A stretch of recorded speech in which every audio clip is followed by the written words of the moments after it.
বাংলাদেশের ইতিহাসে অন্যতম নৃশংস দমনপীড়নের পেছনের হুকুমদাতার পরিচয় অবশেষে ফাঁস হয়েছে। সম্প্রতি ভাইরাল হওয়া একটি গোপন অডিও কল কাঁপিয়ে দিয়েছে গোটা দেশ, যেখানে স্পষ্টতই শোনা যাচ্ছে সাবেক প্রধানমন্ত্রী শেখ হাসিনার কণ্ঠ। তিনি নাকি সরাসরি জুলাই আন্দোলনকারীদের বিরুদ্ধে প্রাণঘাতী হামলার নির্দেশ দিয়েছেন।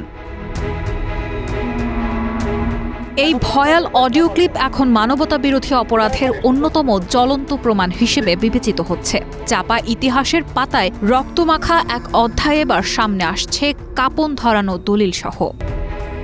2024 সালের জুলাই আগস্ট বাংলাদেশের ছাত্রদের নেতৃত্বে শুরু হয় কোটা সংস্কার আন্দোলন। দ্রুতই তা রূপ নেয় ফ্যাসিস্ট সরকারের বিরুদ্ধে সর্বাত্মক আন্দোলনে। ঢাকার অলিগলি ও রাজপথ যখন হাজারো কণ্ঠে গর্জে উঠেছিল, তখনই নড়েচড়ে বসে শাসনযন্ত্র। গণভবন থেকে একটি ফোন কল, যেখানে সাবেক প্রধানমন্ত্রী শেখ হাসিনার কণ্ঠে স্পষ্ট নির্দেশনা, যেখানেই পাবে গুলি করবে। বলেন, ঘটনাস্থলে যারা যাবে লেথাল ওয়েপন নিয়ে যাবে, যেখানেই পাবে শুট করবে।